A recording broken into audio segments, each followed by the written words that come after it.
This episode is brought to you by CK Lin Mindset Coaching for leaders, entrepreneurs, and high achievers. Having a clear mind will empower you to tap into your true potential and achieve extraordinary results with more ease and freedom. If you're ready for a full transformation, visit www.talkwithck.com and apply for a free clarity session today. I'm really excited today to have my teacher, Satyen Raja, with me. I met Satya about 10 years ago. Who he is to me, he's an embodied teacher. Not only he has a wealth of wisdom, depth of knowledge, all kinds of domain expertise, but he also embodies his teaching from the place of masculinity, spirituality, entrepreneurship, just all kinds of ways to live a fully aligned life, mind, body, heart, and spirit. So thank you so much for being on the show, Satya. CK, thank you so much. So why don't we actually start off by a quote that was quoted in our training. You had said, our biggest wounds are the source of our biggest gifts. If you don't mind walking us back to your origin story, what were your biggest wounds as you were growing up, which in turn became your biggest gift, your biggest superpowers? That would be an amazing start for us. First feeling of very out of sorts, not fitting into life. Feeling very alienated, not fitting into the Western culture. You were how old at the time? Just, I don't know, right from the beginning. Somehow feeling alienated. Very loving family. Yet the schooling, watching TV, these things just felt very unreal to me. I didn't have words for it. It just felt that way. And I think it's the loneliness was my core wound. Not being seen, wanting to have my parents, who were very devoted, hardworking, traditional Indian family, business people. They had their businesses, the highs and lows of all of that, and with all the energy it takes to run a home-based businesses all their life, I felt not getting the attention I really wanted. And I was yearning for something deeper. I didn't have words for it, but then I could understand that that's what it was. Now, then what happened was I came across seeing Kung Fu with David Carradine and Bruce Lee, which just lit me on fire. And I saw that this temple image, this archetype of a temple, a place where people can come and really dedicate themselves to a lifestyle of empowerment, spiritual order, mastering of self, mastering of relationship with existence, just lit me up. And I felt that was the way I wanted to walk. I just knew that was my home, even though I knew it's TV and mythic and entertainment. I had a sense that there must be something like this still on the planet.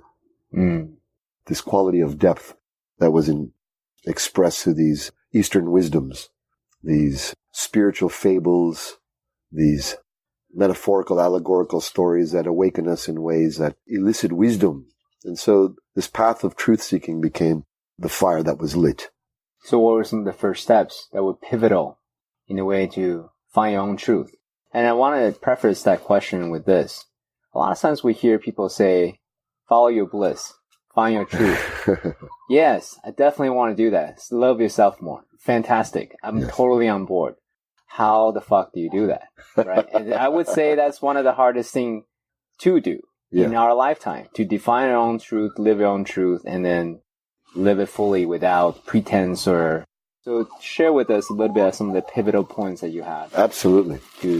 Well, in some of the great wisdom teachings that I was privy to and, dove into and really studied and thirsted for, a lot of it points to a state of beingness where one starts to surrender the desire for some type of outcome. And so what I did was I started that being sense. And then I also came into this power of the warrior philosophy. The warrior philosophy at its core is that there's true actions that arise from when one is really centered at the core of their being. And those actions tend to be very resolute, clean, not complicated, simple, and they have a strong effect in life, in reality. So this capacity within us of the warrior I saw as a very valuable piece to cultivate, to awaken. And that warrior to me also represented not just finding truth, but living truth, aligned with whatever truth one discovers, right? It's not just about more and more truth. discovering some type of esoteric truth. What about the truth of how aligned am I with my life, with my relationships, with my friends, with myself? It doesn't have to be so extrapolated. You can start with how honest am I? Truth doesn't have to be some metaphysical, far off idea. Right, some abstract idea. Exactly. How honest am I? How real am I? How much distortion in what I'm saying? How much do I overspeak, underspeak? How much am I expressing too much and I'm letting go of silent power that's within me? Sometimes we blab too much. Sometimes we don't speak our voice enough. To me, the path of the warrior was the path that says, finds the true measure within to make the impact one has. Find the true measure within to make the impact they have. Say more about that. Elaborate, please. I believe that this core wound that we talked about, for me, was not seeing, being felt and seen. So I've made the rest of my life a dedication to seeing people's core wounds and seeing them for their superpowers. So I thrive. I become very excited by life. I feel I'm in my dharma, on my path, when I see people and I see what they're capable of, what their mastery is, what their inherent full capacity of fulfillment can be. I see them as they are without any limitation. And in seeing that, to me, that's an exhilarating path to walk upon. The past is like a memory and the future is an imagination. We might as well craft our imagination. How do you discern what's available versus your projection? These people. If you do it in an immature way, then, you're not being sympathetic or empathetic to my wounds or my difficulties, whatever. So how do you, in that space, discern? That's a really good question. It's so valuable to have heart connection, to contact someone's heart first.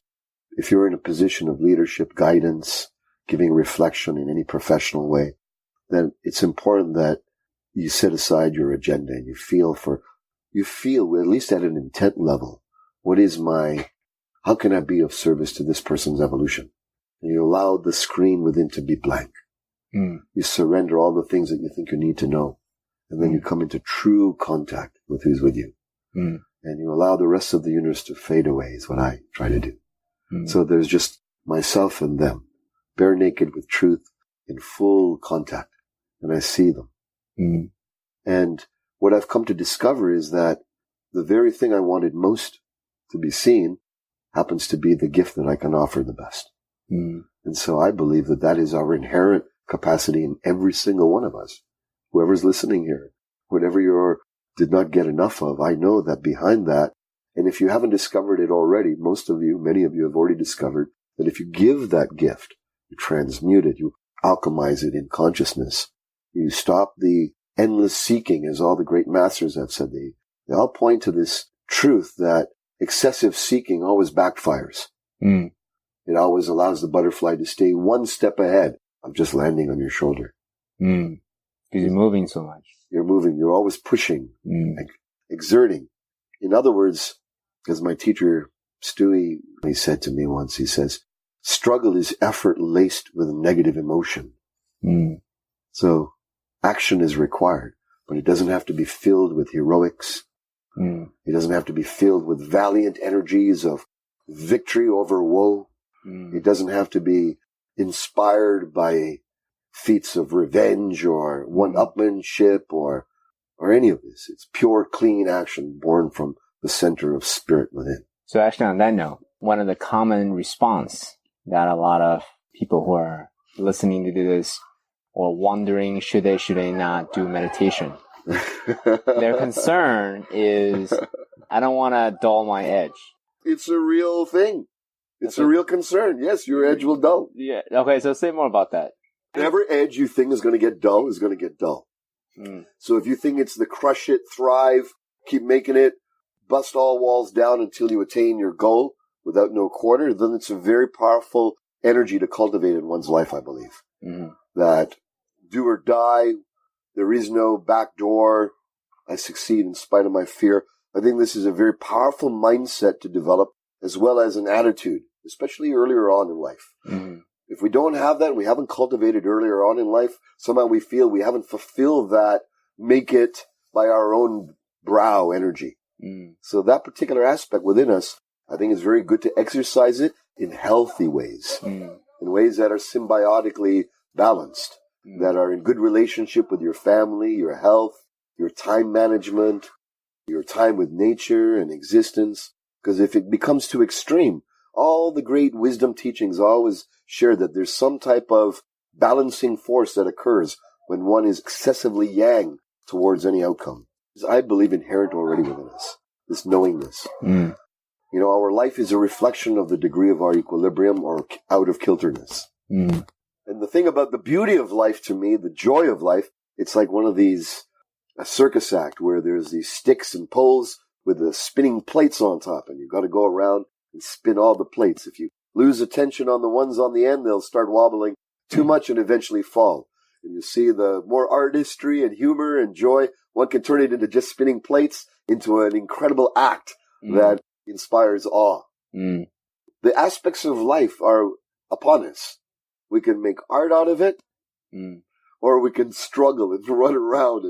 And struggling happens when we don't pay attention and keep moving through the plates of life and touch them with the essence, with just enough force, not too much. Right. And touch them just in the right amount of order, and ultimately becomes effortless. So this is not a binary thing. It's a lifelong cultivation. There's no arrival at mastery. There's no arrival at integration. Integration is a way of life. Awakening is a way of life. Action is a way of life. When we realize there's another fallacy within our consciousness, it's a trick. It's a trick in consciousness. And that trick is, some would call the masculine consciousness or the striving consciousness or the attainment consciousness that believes that sooner or later, when I achieve X, Y, and Z, that I will be finally free. And I'll arrive. I'll have arrived. And then I can finally do what I want to do, have the time with my family, have the time to meditate, have the time to do the deeper explorations in being. When in fact, those are the hilarious things that you need to do now to generate the time. It's absolutely ass backwards. We must be the freedom first to transmit and generate experiences of freedom. The freedom that's won will be lost. The only thing it'll awaken within us temporarily is the highs and lows of some valiant win, some picking ourselves up from the bottom, and the units of life force that extreme gives us until it's no longer needed, until we realize I'm playing this game. I don't have to be stuck in this antagonistic duality of success and loss. Yeah, one of the biggest takeaway from the 5-day training that we had here was the importance of integration. Because as you said, often on the roller coaster of life, the highest of highs, the lowest of lows is when we get the most juice, the most biggest lessons. But in reality, you don't need to wait until you hit those maximum points or minimum points. And it's in the moment when you spin the plate to create that dynamic balance and to truly integrate so you can actually operate from a space of equanimity. Exactly. Yeah. So I really, really appreciate that, because in my mind, even though intellectually understood, I actually didn't have the actual processes. I mean, other than meditation, but that takes a long time, and it can sometimes come, doesn't always come, or ayahuasca ceremony, and then I can't be in ayahuasca ceremonies every day. So how do you actually concretize that and actually make it accessible every day? Well, this is what we've been diving into for the last few days. And this body of work that was crafted by many great teachers of mine, from Zhivrat Slavinsky to Yogeshwar Muni, Charles Berner, and other mentors and systems and philosophies and consciousness-raising methods we've assembled and we've crafted in a way that are easily accessible and duplicatable and can enter our way of beingness. And for me, it's the living of these principles is the real testimony of, can we be the demonstration of our own values, virtues, and wholeness? It's not about following anything other than the imprint of your highest right now. And so that's what we've been focusing on accessing and developing our ability to go into it over and over into these higher states of consciousness. If you will, modes of turbo psycho-spiritual meditative absorption. They take us into high states from our very problems. To me, it's a path. It's a very simple path where we use the things that are antagonistic in life to bring us enlightenment. And enlightenment to me means ultimately going from struggle into silent power and then flowing with reality in a very easeful and joyful and ecstatic way. Mm. So for you, would the benchmark a embodied master be under any circumstances embody the joy and aliveness? Not necessarily. It's very unique. It's absolutely unique. Okay. It's absolutely signature and unique. Say more about that, please. We have individuals you've seen here that when they start letting go and integrate their greatest fears, the obstacles that are holding them back from the action that they need to take forth in the world, whatever psycho-spiritual obstacle, and how it's transformed in like minutes, right? You see, they might be even more exuberant. They might be more angry. They might have been repressed in their anger. And they might feel, what are we doing to the children? What are we doing to the forest? And their true anger, the rage that's coming from their heart might come forth, and it might bubble and over and be strong, but after a while it'll become even more powerful, and it'll turn into a gift through strong, evocative communication that penetrates the stiffness and the numbness of people's hearts and souls. I see. So the self-expression may be different based on the individual. So absolutely. In your case, you have that warrior way of being. Somebody else may be joyous, and somebody else may be, whatever. Absolutely. Bitter and angry in a way that awakens people. Absolutely. Gotcha. Our personality structure, I feel, is either for us or against us. And all the layers and all the angles and directions of the multiplicity of identities we carry forth, animating our true self through the identities of I'm worthy, I'm not worthy, Father, do you love me? Father, I'm lovable. Mother, leave me alone. Mother, I can do it on my own. All these particular identities, don't even know we're carrying around, and we bring them out and we're living through them with our bosses, our children, our colleagues, our friends, our educators, ourselves. It's a madhouse. It's a madhouse of identities. But when we come to ourself, which is the essential perennial wisdom, no one can own that. No one can trademark that. No one can have any magic formula to that. What we do have is a capacity to come into union with the truth of ourselves quickly now, rapidly. Where I believe. What are some of the benchmarks of, hey, I've touched a moment of myself, my own truth? Well, in the Zen traditions, and we carry that forth in one of our Kensho processes. Kensho meaning from the Zen tradition of self-inquiry through contemplations, taken on inquiring life parables, if you will. What is the meaning of life? Who am I? What am I? What is another? So there's many of them, but those are essential life questions that many of us have. When you take on the question, who am I? One of the essential realizations is that one is the self. I am me. But it's not an idea. It doesn't come with any, here's what I am, and here's what my career is, here's what my job is, here is my roles in life. It's something that is prior and post and transcendent to any roles, any relationships, any juxtapositions, any vayas, any senses, any spiritual extrapolations, any dimensions, any fairies, any goddesses, any gods, any Cleopatras, any of that. It is what the greats have talked about that cannot be spoken about. But what it is to me is absolutely real, and that's one of the foundational things to get, is who am I? And when you get that, then whatever work you're doing, if you're a carpenter, you'll be a greater carpenter. If you're a mother, you'll be a greater mother. You'll be more in the driver's seat of your life. You're not going to be acting out of identities. You're going to be acting out, and you'll be able to be more empowered in your choice. To me, those are the foundational kenshos. It's not a permanent state of awakening. There dips into the absolute of self. And then we can build on that by having that flavor, that vibration, that taste of truth. But we build on that. If we realize I am me, then stop living like you're somebody else. That's how you live that in life. Stop trying to live someone else's dream of you, society's dream of you, your wife, your husband's dream, your expectations of anyone else. What is my expectation of myself?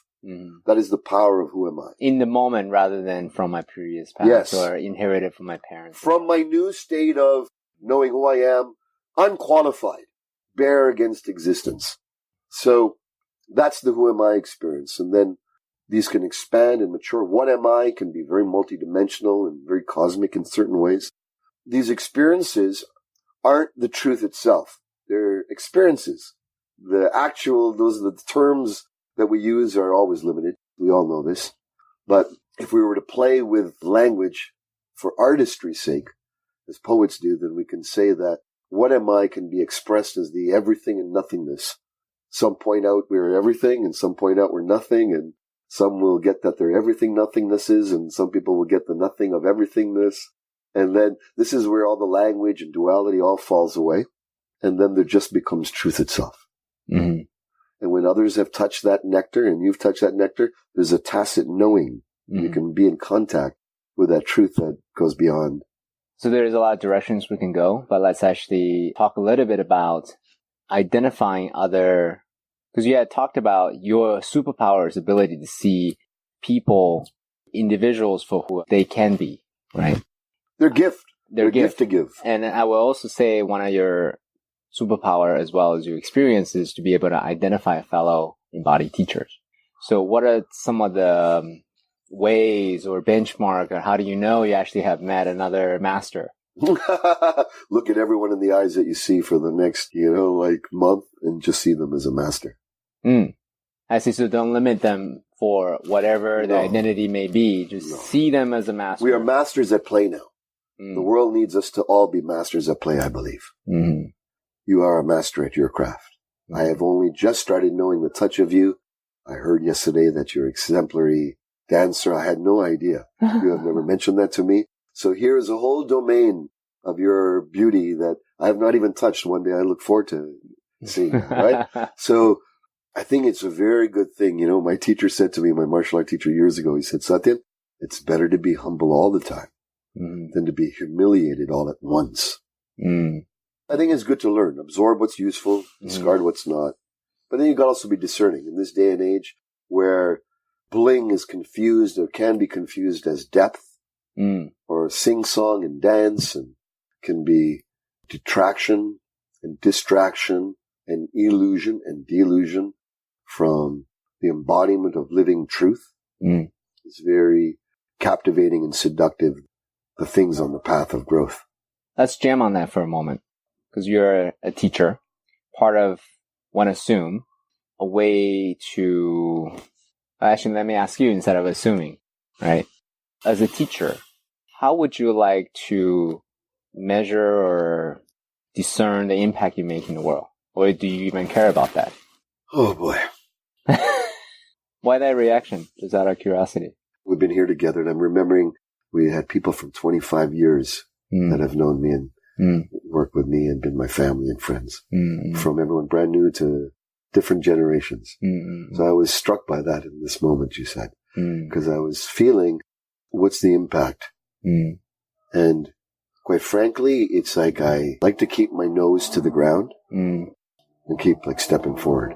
It's very easy I know my personality. I know my personality. I have a strong personality, alpha, energetic, and whatever predilections I have. Today I just saw, what's the human design? It says I'm a manifester, which is, so I think the shadow side of that is what I've lived through in my life, which is the shadow of sex, power, and money within all of us. So I'm a practitioner first and foremost. To me, there's only being a practitioner. And I think we're all students and teachers. I think every one of us, to flush out what you just said. So I'm open to everyone, and I also love to study from people. And I've never found anyone perfect, and I've never found anyone absolutely, well, there are a few who are absolutely dastardly, but most people are a combination of fucked up and brilliant. And so for me, the discernment is to absorb what's useful, add it to my repertoire. If I see aspects in teachers that don't match me anymore, I look for it within myself. I try to clean that up. I've had to, and I keep doing. So, and I don't think there's any arrival. The I Ching was a very powerful teaching for me, the book of changes from the Chinese philosophy. One of the hexagrams points to the fact that the superior man, woman, even if they go to the heights of their own power, a ruler, a king, a CEO, a leader of a company, the leader of their own business, leader of their family, whatever, that it's very easy to get deluded by your own self-knowledge, by your own wisdom that you've come to, by your own knowledge, by your own success, become deluded. You believe your own bullshit, in other words. I think it's valuable to have other peers who can, real way, keep you in a powerful sangha, community where someone can say, these are your gifts, my brother, my sister, my friend, and this is perhaps the shadows to be aware of that I see in you, and that we'd listen to that with authenticity, we'll take it in, and we continue to hone ourselves. A consciousness dojo. Mm-hmm. It's not about neurotically self-improving. Mm-hmm. It has to be constantly, this forwarding action also has to be sourced in everything is perfect, which is always the paradox. Mm-hmm. So rather than fight the paradox of being or doing, we can become active in the spectrum of the same thing. Mm. To me, it's the same. There's no separation between being and doing. So the origin of my question of even mentioning all of that, the benchmarking, the impact of measurement, and all these other things is, one may say, hey, my impact in the world, in order to make the impact I want to make in the world, let me play these games of marketing and make the blings such that they become my students. And then once I hook them with what they want, then I'll give them what they need. Yes, there's valid truth in all of that. And you're going to What's your point of view on you're going to attract the people that are moved by that. Mm. And if you want people who are moved by that, those are the type of people Got it. you're going to get. Got it. You know the game of snakes and ladders? No. It's a childhood game of snakes and ladders. Mm. You roll, there's ladders and snakes that take you up to another level. And then if you hit one of the snakes, it may take you down again. So a bunch of people are playing to get all the way to the end. Mm-hmm. And then there's snakes and ladders along the way. And in a way, growth is like that. Mm. You go up, you make a fall, you learn again, you go up. I think it's not linear. Mm. I think it's a very holistic lifetime approach. Yeah. And we were talking about, what was the point on this again? Impact. So, right. Do you measure it, and do you use techniques, tactics, even though it may be inauthentic to you? we were talking about marketing, right? So for me, the first thing to cultivate is congruency with how one lives their life. Mm-hmm. He's a beautiful, strong warrior sage man. Memnon is a brother, and he has a very strong Facebook page. Mm-hmm. Memnon was on. And someone asked him, Memnon, will you put these other podcasts, will you do these shares more? And he says, my weapon is not my words, my weapon is how I live my life. Mm-hmm. The way we can live our life, if we know that we inside ourselves are congruent with our own innermost truth, then that settling within ourselves allows us to have less the desire to project images. Mm-hmm. Evocative or provocative or seductive images. There's no need for that. What happens is our true self fills the screen with who we are. Mm. We fill the room with who we are, not with our identities. Mm. We fill our communication channels with who we are. Mm. We go away from contrivance and formulation and move deeper into contact from self to others. Mm. To me, the term God is plural and singular. It's the multiplicity of all of us combined, as well as the singularity of the unity of the oneness. Mm. And so, like the word team is singular and plural. I believe all of us together, we are one and we are plural and many. Mm. And so we can hold that unity of these seeming opposites. We can hold that together as a joyful, of course, don't have to fight this seeming opposites when we can embrace it. Then from there, what happens is we can make an impact that goes deeper into people's souls and hearts. It impacts them deeper than just the superficial layers of the mind or brain or their aversion or attraction imprints. Mm. We start moving beyond that, and we start touching their soul, touching their being. And to do that, we have to be in touch with our being, speaking to their being directly. Mm.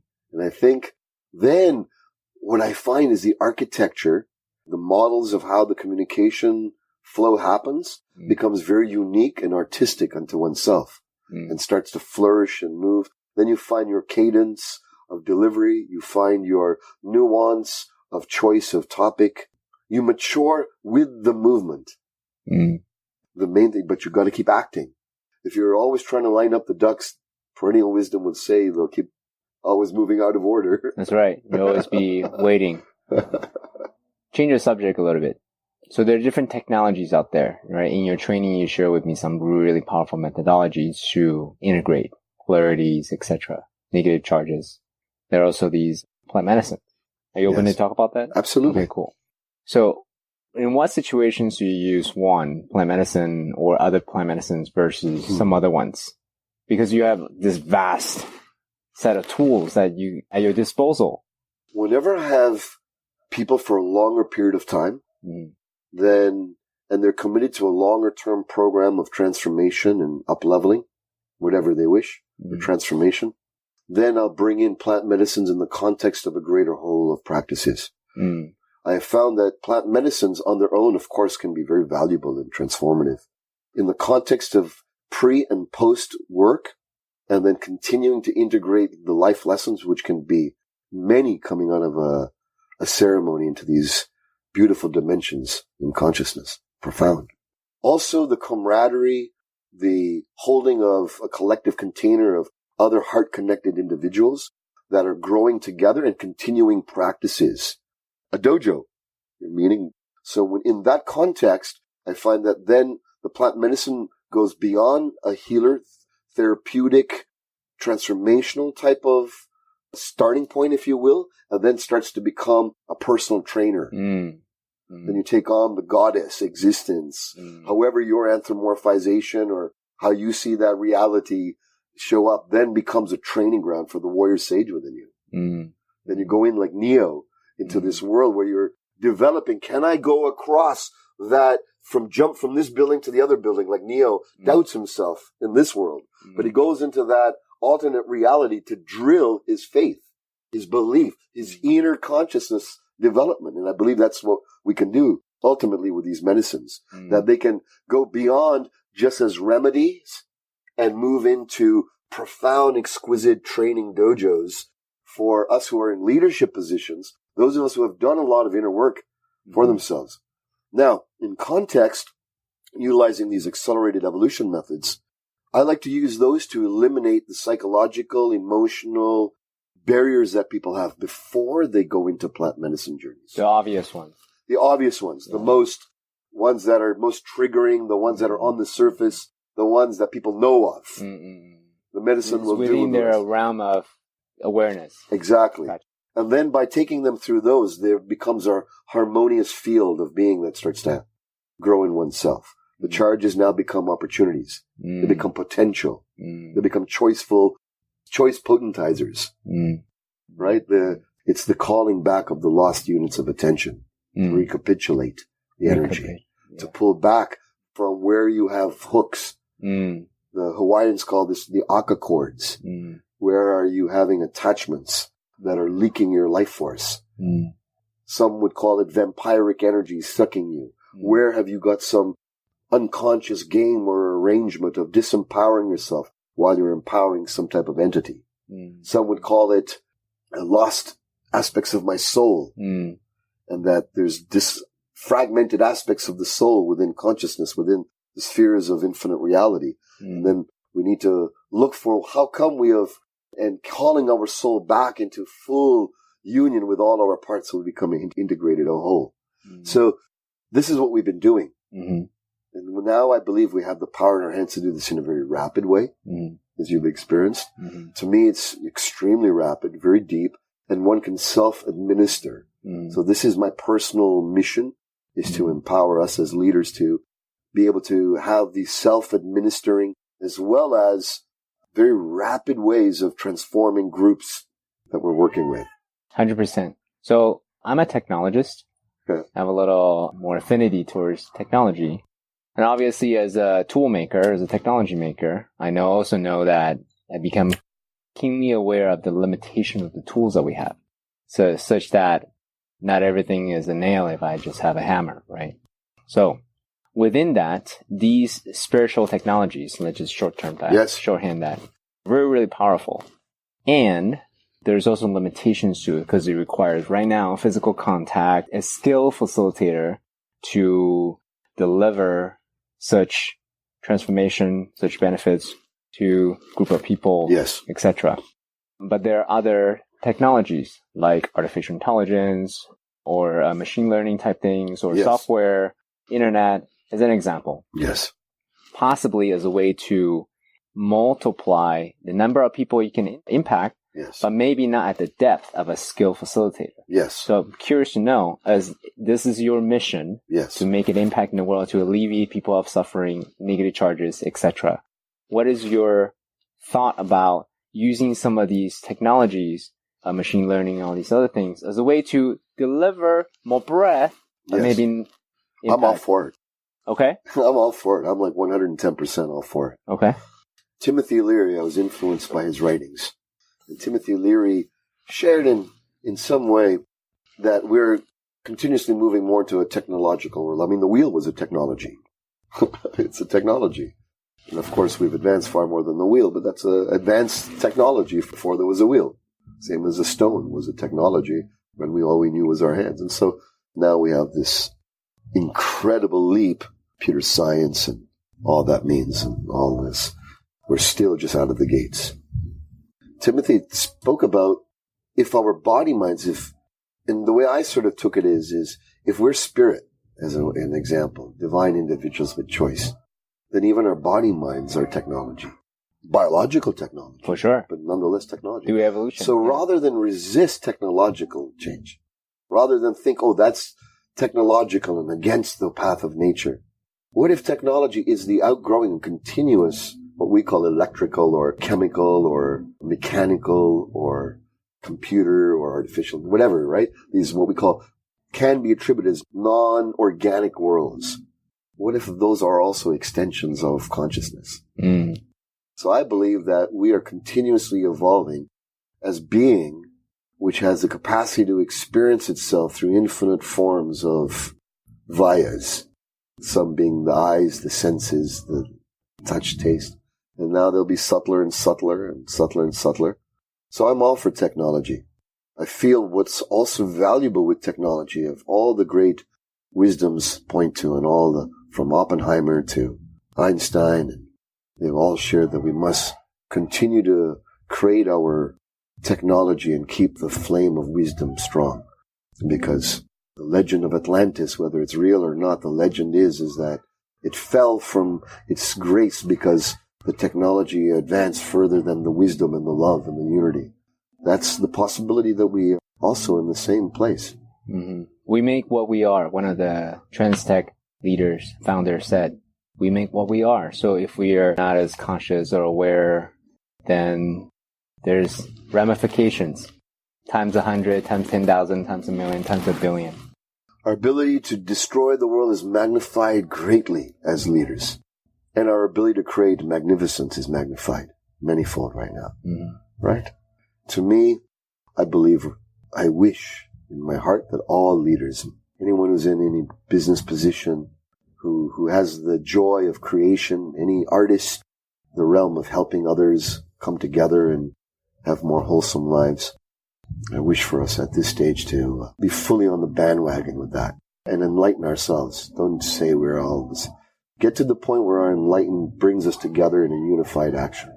I feel that that's what is really masterful creation we can do. We can go from individual success to a collective success, not because we're left-wing oriented, because we're just adventurers of spirit, because it's ecstatic and it feels to do so, and we can now.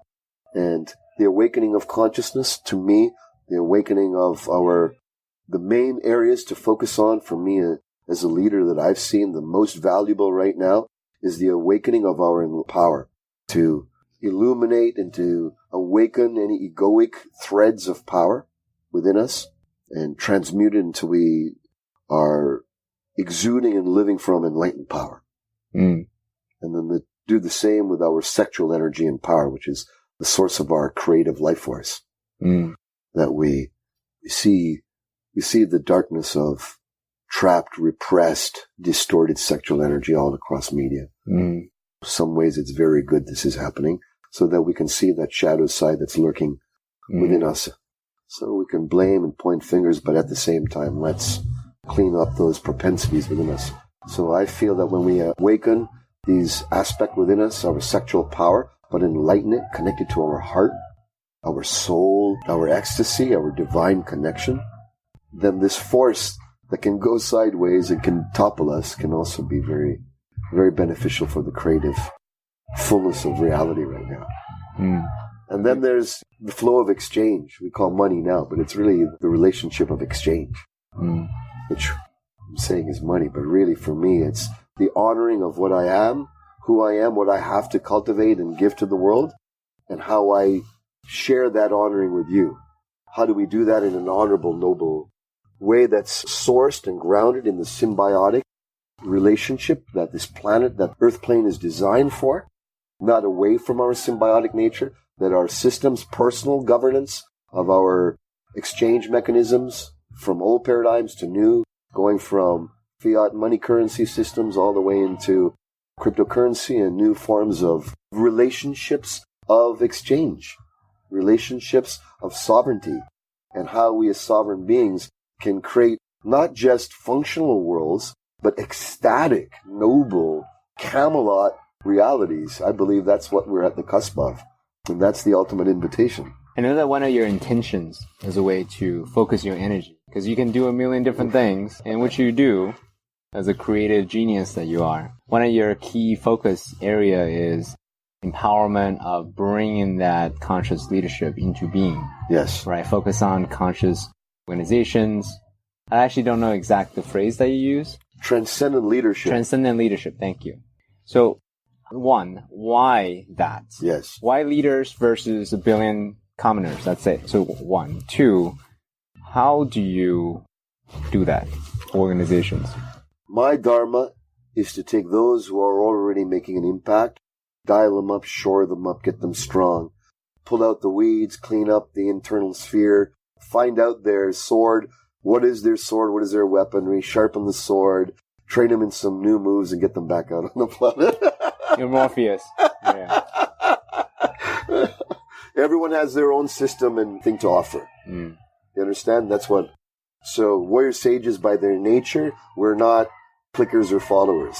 We have developed ourselves, and we have one foot in the metaphysical, one foot in this real world. So it's transcendent to me means, as a leader, above and beyond the ordinary, above and beyond the normal paradigm, going beyond. And transcendent leadership for me is, and I don't want to get too holier than thou, but I feel it's the salvation of this planet. I believe that we as leaders, in front of us, right? Like you, right? Me, whoever's listening right now, you've got how many people behind you that you're making an impact in? Who's listening to you right now? How you live your life is making an impact to those people. They're being influenced right now.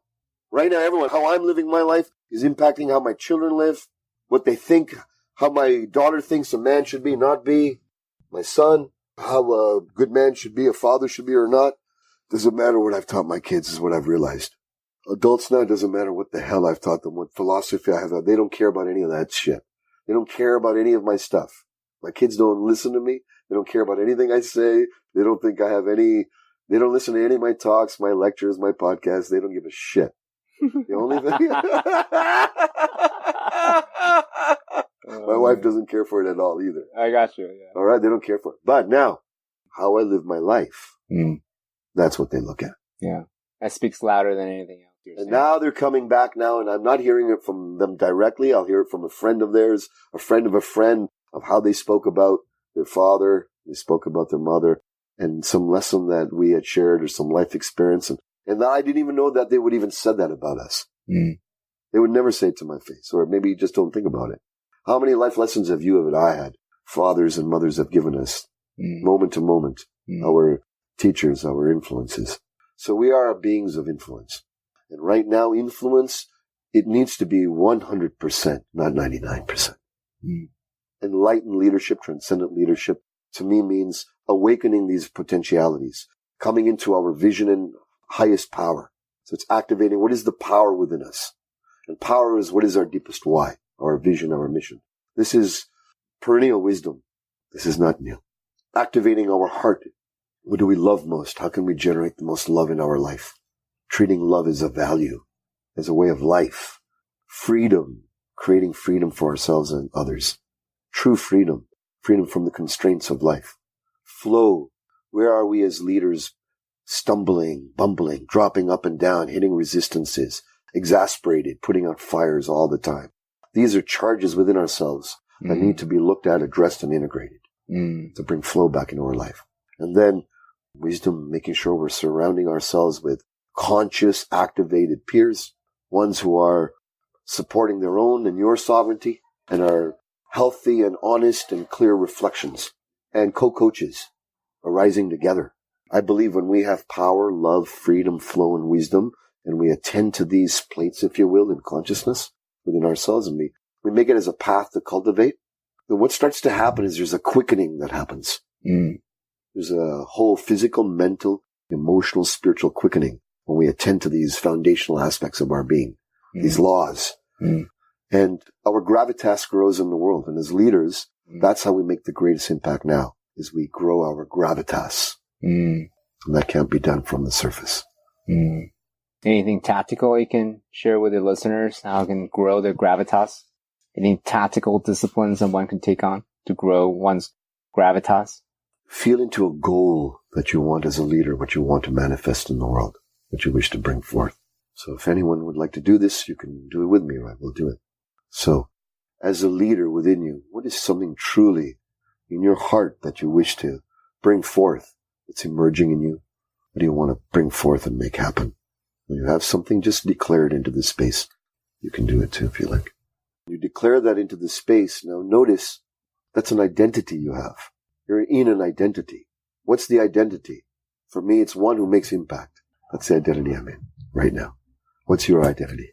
In that identity, there's a goal to that identity. What's the goal of this identity to make an impact? To empower everyone to live the best life they can. Okay, beautiful. Mine is to see points of light awakening like a grid around the planet is the visual I got. Okay, so let's fulfill that goal. Whatever yours is at home listening, fulfill that goal. See, imagine that goal of this identity is absolutely realized and attained. See if you can go into that and embody that. 100%, 99% won't cut it. And when you're there, give an acknowledgement and rest and stabilize in this state of consciousness. Now, what identity do you find yourself in now? So you'll find yourself in a new identity. What identity do you find yourself in? I'm in the one who's fulfilled in mission. Give an example of what's possible. Very good. My friend at home, what identity are you in? Or jogging, or in the car, or wherever you are. What identity are you in? And what's the ultimate goal of this identity? For me, being the fulfilled one, the ultimate goal is to rest. Rest in knowing that everything is in order. What's yours? For me is to be a positive catalyst to heaven on earth. Whatever yours is, all of us, let's fulfill that all together.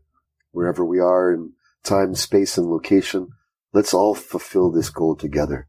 Whatever your individual goal of this identity is. When you're there, stabilize in this goal being fulfilled. 98%, 99 won't cut it. You got to go there. Generate it 100%. How would you breathe? How would you live? How would you stay in that stage of beingness? What identity are you in now? I'm just in myself, my essence. Same here. Expand this state of being in all directions. This is gravitas. This is depth of being. You can allow yourself to let this exude in all directions. And if you will, visualize, see, feel, however you go into this. Your highest seat as a leader is the gift you have to bring right now. From this place. What's the action to move forward? One action. And declare that. Just take a moment and declare that. In honesty, and know that what you say, if you can make your word law, then you'll have gong, the big cosmic gong that'll reverberate through existence. Make your word law. What do you declare to do, to act from this place of leadership?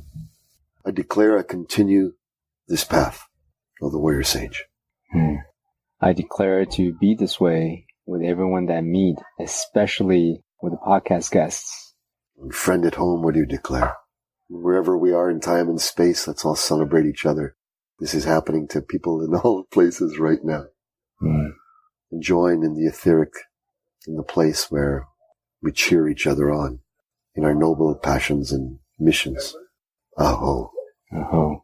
I acknowledge you, Satyen, for your presence, for your wisdom, for the depth of who you are, for all the beautiful teachings from all different kinds of domains that you were able to share with us so generously for the people who listen to this. I acknowledge you. Thank you.